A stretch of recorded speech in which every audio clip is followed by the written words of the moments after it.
Hey guys, it's Jaclyn. You guys seem to be really interested in out-of-kit special effects. Ever since I posted a video on how to make an acid burn, you guys have been asking for me to make some more. So today I thought I would show you guys how to do an incision with some stitches. Okay, to get started, I'm going to take my 99% alcohol activated palette and I'm going to spray that with some alcohol into the colors Bruising, Fresh Blood, and Old Blend. So I'm mainly stippling the color Bruising with a sponge over the area that I want to have the incision. And then I'm going to be using the colors Fresh Blood and Old Blood on a Q-tip more towards the center of where the wound will be. What's really great about these alcohol activated colors is that they're really long wearing and the color doesn't budge at all once you put it in place. Next, I'm going to take SkinTite, which is a 2-part silicone product, and I'm going to mix it together. This is an extremely versatile product that can either be used to resurface skin or create small out-of-kit effects. I normally actually prefer to use the 3rd degree instead of SkinTite for a wound like this, but I don't have my entire kit with me at the moment, so the SkinTite will have to do. So I'm just going to mix the part A and part B together with my palette knife on my palette. So once it's all mixed together, I'm going to apply it to the area where I want the wound to be. I'm going to blend the edges of the SkinTite into my skin, but I want to create a little mountain or a little raised area in the center where I'm going to be making the incision.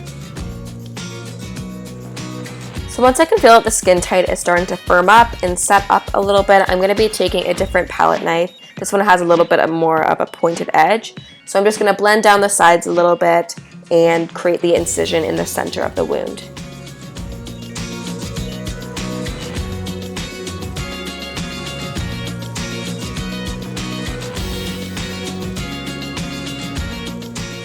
So once the SkinTite has completely set, I'm going to be dipping back into the alcohol activated palette and I'm going to be using the colors Fresh Blood and Old Blood to color the wound and to add a bit more depth into the incision. So this is the part where you can kind of have some fun with it. You can add more blood and more depth to the incision to make it seem a bit messier, or less if you want it to be more of a clean cut. Just experiment with adding different colors and depths with it. You can also see that I really like to blend in the color with my finger. I just find that doing this makes the colors appear much less harsh and way more natural. It's almost as if the color is coming from underneath the skin versus just completely sitting on top. So I really like to do that just to make it look a bit more natural. And then just to finish, I'm going to go back in with the makeup sponge just to kind of blend everything together. Okay, now comes the fun part. I'm going to be adding in some Scab blood. So here I'm just using the Jordane Scab blood in deep for this, so I'm just going to apply some with my brush and put it into the incision. Next, I'm going in with some Aide, but any adhesive will work for this. And I have some black thread that I've double knotted and pre-cut, so I'm just going to dip the stitch, dip the knot of the stitch into the adhesive, and then I'm going to place that into the center of the incision with some tweezers.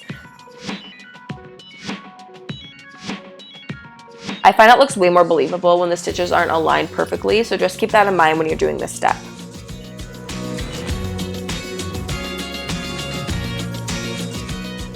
So once they're all dry and in place, I'm going to take some scissors and just trim the ends of the thread just to kind of differentiate the lengths of them. And then next I'm going in with some more blood, and I'm going to be using Fleet Street's Drying Blood in Dark. And I'm just going to apply some fresh blood around the incision. So at this point, you could go back into the alcohol activated palette again if you want the wound to appear more agitated, or you could even go in with some translucent powder and take away the shine from the SkinTite. Other than that though, this is these stitches all done.